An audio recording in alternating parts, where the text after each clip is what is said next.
Assalamualaikum warahmatullahi wabarakatuh. Bertemu lagi dengan saya. Mari kita belajar SKD untuk persiapan CPNS tahun 2025. Hari ini kita akan belajar latihan soal. Oke, langsung saja kita bahas soal-soalnya. Soal nomor 1. Politik etis atau politik balas budi adalah kebijakan Hindia Belanda sebagai reaksi tuntutan protes dari diterapkannya kebijakan tanam paksa. Program politik etis diantaranya irigasi, edukasi, transmigrasi. Dari program-program tersebut, program yang paling berpengaruh dalam memicu kesadaran nasionalisme di kalangan penduduk asli bangsa Indonesia adalah irigasi, pengairan,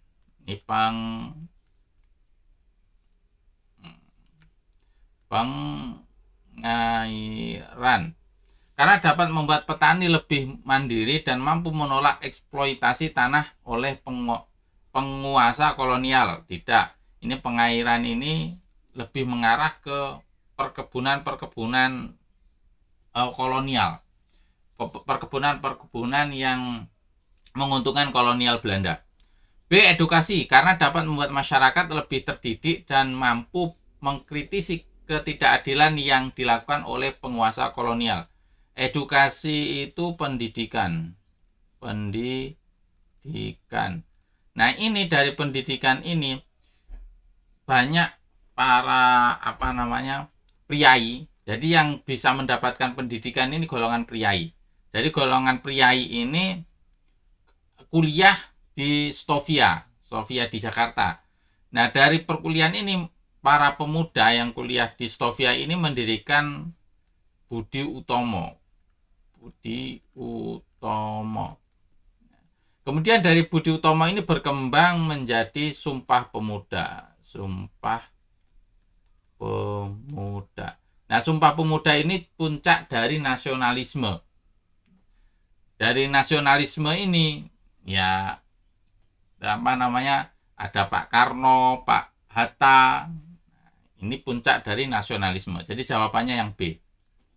Transmigrasi, karena dapat membuat masyarakat Indonesia lebih mengenal dan bersatu dengan saudara-saudara mereka di berbagai daerah. Ini juga bukan. Semua program tersebut sangat memicu kesadaran nasionalisme karena dapat membuat masyarakat sejahtera, terintegrasi, dan berwawasan luas. Oh, tidak semua. Tidak ada, karena program-program tersebut hanya merupakan tipuan untuk memperkuat dominasi dan pengaruh Belanda di Indonesia. Memang iya, tujuannya itu agar Belanda lebih diuntungkan sebenarnya. Tapi dari edukasi ini muncullah yang namanya nasionalisme. Nomor 2, fungsi bahasa Indonesia sebagai bahasa nasional ditunjukkan nomor 1 sebagai bahasa pemersatu. Ya, ini. 2, sebagai bahasa resmi kenegaraan. Nah, ini bahasa Indonesia sebagai bahasa negara. Nomor 3, sebagai bahasa pengembangan dan pemanfaatan ilmu dan teknologi. Ini juga bahasa negara. 4, sebagai bahasa media massa. Ini juga bahasa negara ini. Sebagai bahasa negara. Bahasa Indonesia sebagai bahasa negara. Nah, selain 3 ini, bahasa Indonesia sebagai bahasa negara itu pengantar pendidikan, pengantar dalam pendidikan. Terus ada lagi ya bahasa tingkat nasional. Nah, ini adalah bahasa Indonesia sebagai bahasa negara. Jadi kalau bahasa Indonesia sebagai bahasa nasional, yaitu sebagai bahasa pemersatu dan sebagai bahasa komunikasi sehari-hari. Nah, ini berarti jawabannya adalah yang E. Lanjut nomor 3. Laporan Bima Yudo Saputro, kreator konten asal Kabupaten Lampung Timur, usai mengkritik pemerintah daerah Lampung di media sosial menguak persoalan menyempitnya ruang kebebasan berpendapat di ranah digital karena masih dibatasi oleh pihak tertentu. Padahal media sosial dengan sifatnya yang terbuka bisa menjadi jalan alternatif bagi publik yang tak selalu memiliki akses menyampaikan kritik melalui lembaga negara. Persoalan menyangkut Bima dan Lampung mengemuka tak hanya karena ramai diperbincangkan warganet. Sejumlah politisi dan pejabat negara juga turut serta berkomentar atas peristiwa tersebut. Sebab viralnya video Bima berujung pada pelaporan atas dirinya ke Kepolisian Daerah Lampung dengan tuduhan pelanggaran Undang-Undang Nomor 11 Tahun 2008 tentang Informasi dan Transaksi Elektronik. Pelaporan dimaksud terkait dengan penggunaan kata yang dinilai mengandung ujaran kebencian dan penghinaan pada unsur suku, agama, ras, dan antar golongan, sara. Tak hanya itu, ada pula dugaan intimidasi yang dilakukan oleh pihak terkait terhadap keluarga Bima. Berdasarkan teks tersebut, pelanggaran nilai-nilai Pancasila lebih kepada di sini di dalam teks Yudo Saputro ini mengomentari kepemerintahan atau Kabupaten Lampung Timur.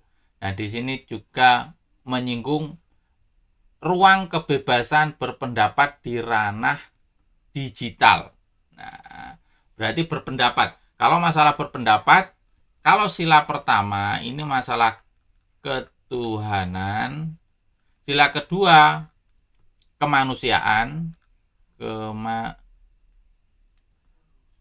kemanusiaan. Kalau sila ketiga ini hubungannya dengan persatuan. Kalau sila keempat, nah ini masalah musyawarah. Dengan tentang pendapat. Musyawarah itu kan musyawarah karena ada perbedaan pendapat, makanya dimusyawarahkan. Nah, jadi Bima Yudo Saputro mengkritik Kabupaten Lampung Timur itu merupakan kebebasan dalam berpendapat. Jadi ini termasuk sila keempat. Nah, termasuk sila keempat. Kalau sila kelima keadilan sosial. Kalau ini keadilan sosial. Jadi jawabannya yang D. Lanjut nomor 4.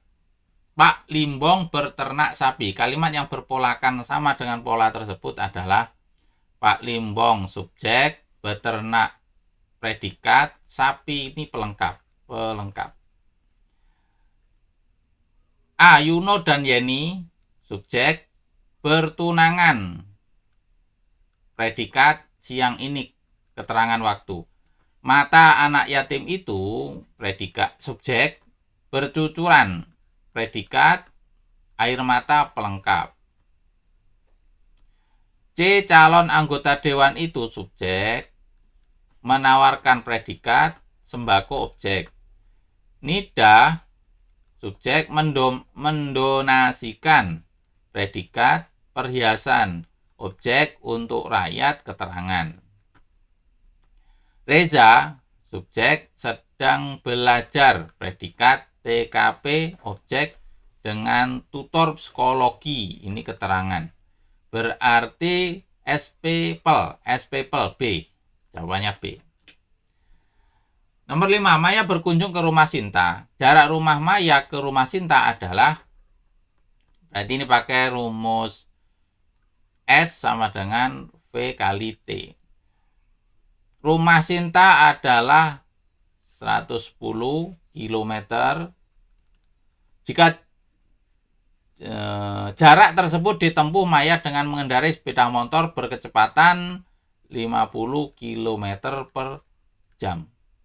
Bila Maya berangkat dari rumah pukul 9.45 WIB dan sempat berhenti membeli mie Aceh selama 30 menit, maka ia akan sampai di rumah Sinta pada pukul, kita mencari waktu, T sama dengan S per V. 110, ini 110 ya, dibagi 50 sama dengan, ini coret, 11 per 5.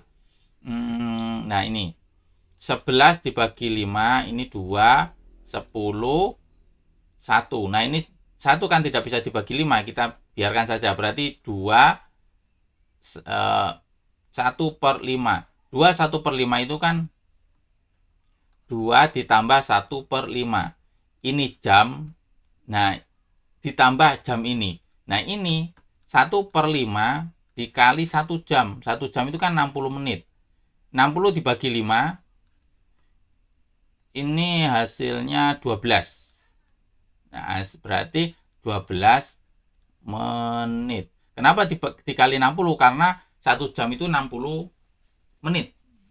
Berarti perjalanannya itu membutuhkan 2 jam 12 menit. Nah, menit.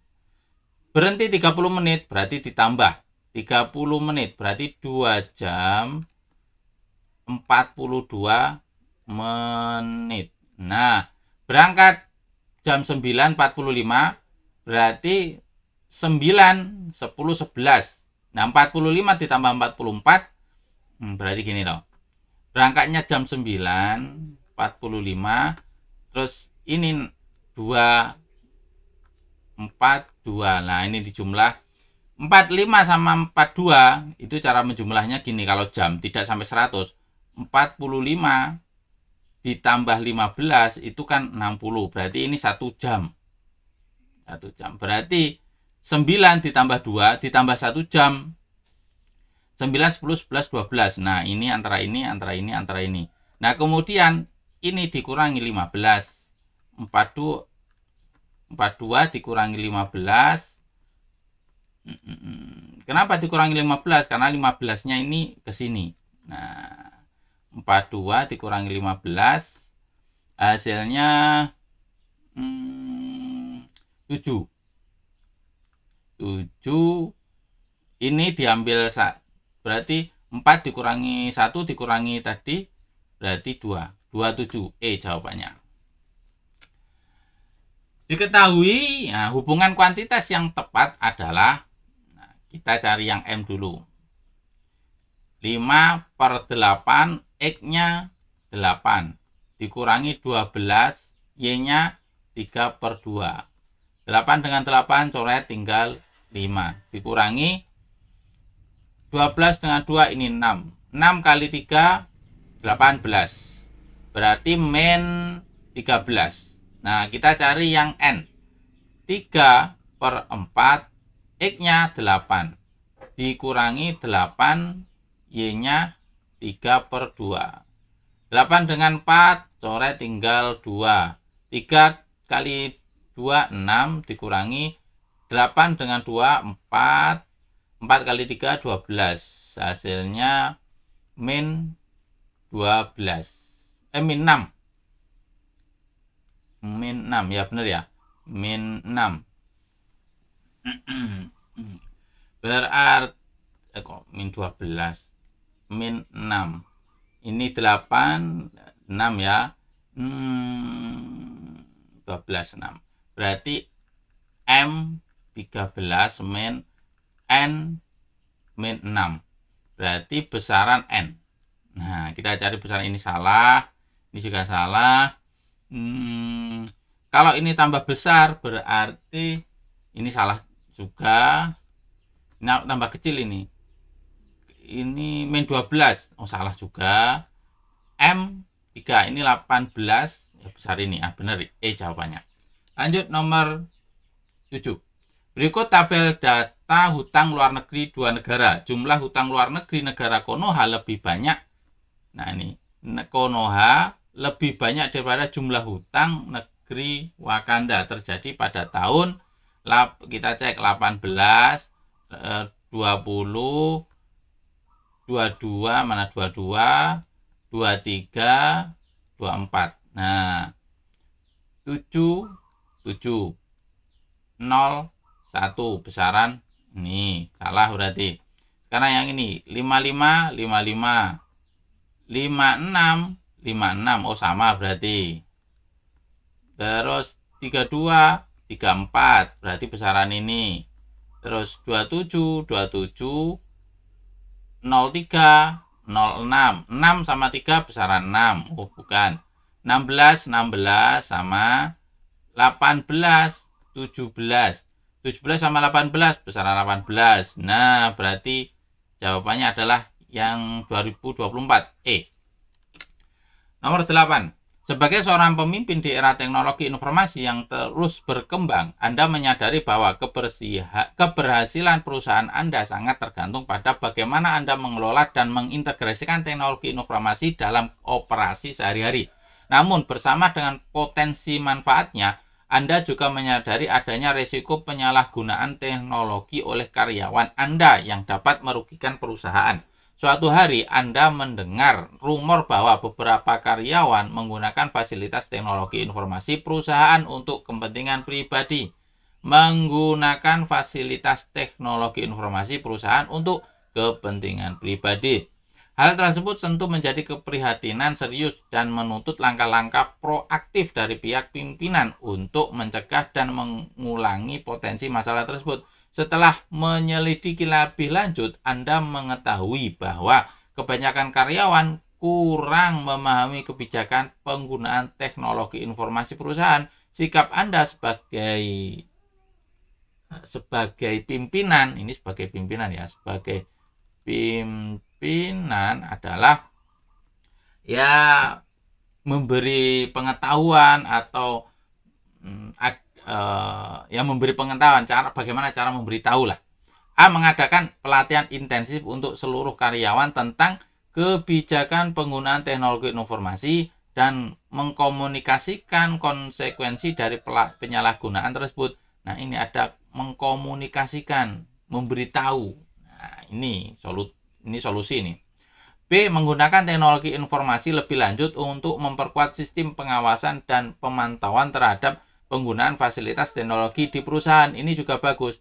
Tapi kalau yang A itu bagaimana karyawan itu sadar. Kalau yang B ini pertahanan, ya bagus juga. Tapi lebih bagus yang A karena menyadarkan karyawan. C. Memperkerjakan ahli keamanan teknologi informasi untuk mengidentifikasi potensi celah keamanan dalam sistem perusahaan tersebut. Ini juga bagus. Tapi bagusan yang A. D. Melakukan pertemuan khusus dengan sistem departemen untuk mendengarkan masukan dan saran mereka terkait memahami dan implementasi kebijakan teknologi informasi. Ini masih mencari mencari solusi. Kalau yang A sudah ditentukan cara penyelesaiannya. E. Membuat batasan-batasan pada teknologi informasi tersebut agar tidak disalahgunakan. Kemudian menerapkannya pada perusahaan. Yang bagus yang A karena kesadaran, menyadarkan pegawainya atau menyadarkan karyawannya.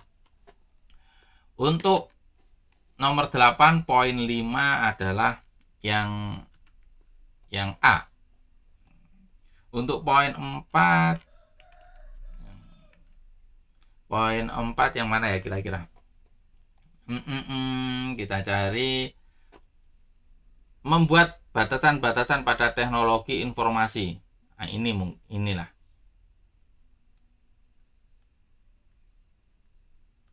Nomor 4, poin 4 yang ini. Sedangkan poin 3-nya menggunakan teknologi. Nah, ini. Keamanan, buat keamanan. Ya, kemudian memperkerjakan ini 2, melakukan pertemuan khusus ini 1. Lanjut nomor 8. Anda mengabdi sebagai seorang dosen di sebuah perguruan tinggi negeri yang sedang memiliki jadwal mengajar bersamaan dengan waktu pelaksanaan sholat Jumat. Ini permasalahannya. Sebagian mahasiswa Anda yang muslim menyampaikan keluhan karena kesulitan untuk melaksanakan ibadah tersebut. Sikap Anda adalah, kita sebagai dosen, ada jadwal yang bertepatan dengan sholat Jumat. Apa yang harus kita lakukan? A. Mengadakan diskusi dengan rekan dosen dan mahasiswa untuk mencari solusi. Mencari solusi bersama terkait penjadwalan kelas agar tidak bersamaan dengan waktu ibadah. Nah, ini bagus ini. Solutif. B. Memberikan saran kepada mahasiswa untuk mengikuti sholat Jumat di masjid sekitar kampus dan menyesuaikan jadwal kegiatan kuliah. Ini pemaksaan ini. Tidak ada kebebasan untuk mahasiswa berarti. C. Menyampaikan kepada mahasiswa bahwa kegiatan akademis harus diutamakan dan ibadah bukanlah prioritas utama di lingkungan kampus. Di Indonesia ini nggak pas. Di Indonesia agama juga penting. Kalau di kasusnya ini di Indonesia ya.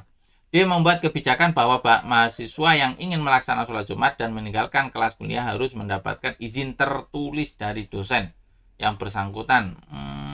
Ini nggak bagus juga. Ia menyediakan ruang khusus di kampus untuk melaksanakan sholat dan menyesuaikan jadwal kuliah agar tidak bentrok. Oke lah. Tapi yang A untuk poin 5. Ini poin 5. Untuk poin 4-nya itu ini menyediakan ruang khusus. Ini poin 4, menyediakan ruang khusus di kampus. Untuk poin 3-nya, nah ini membuat kebijakan mahasiswa yang ingin melaksanakan, nah ini ada kebebasan untuk sholat, masih ada kebebasan untuk sholat lah. Kalau yang C, ini menyampaikan kepada mahasiswa kegiatan akademis harus diutamakan. Nah ini 1 ini, berarti ini 2. Nomor 10, Ardi adalah seorang petugas administrasi di sebuah universitas. Seorang mahasiswa baru datang ke kantor dengan keluhan bahwa ia belum menerima kartu identitas mahasiswa sehingga ia tidak dapat mengakses fasilitas kampus. Permasalahannya adalah fasilitas kampus.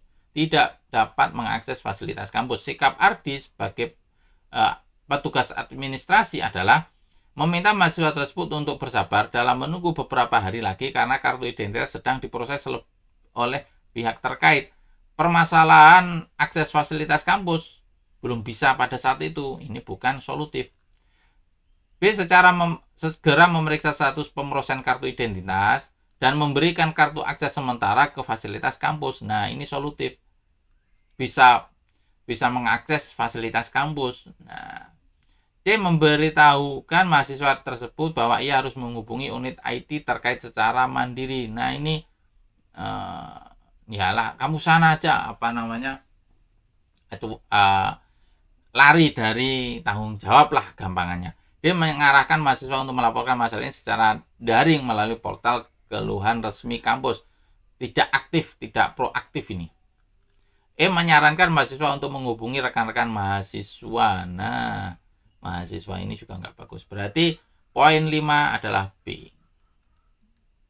Untuk poin 4-nya kemungkinan adalah yang mana ya? Beritahu mahasiswa tersebut bahwa harus menghubungi unit IT, mengarahkan mahasiswa untuk melaporkan masalah ini secara daring. Ya mungkin inilah. Ini 2 AC sama D ini sama-sama tidak proaktif. Jadi kemungkinan ini 4, ini 3. Terus ini menyarankan mahasiswa ini 1 ini malah. Berarti yang yang 2 yang ini.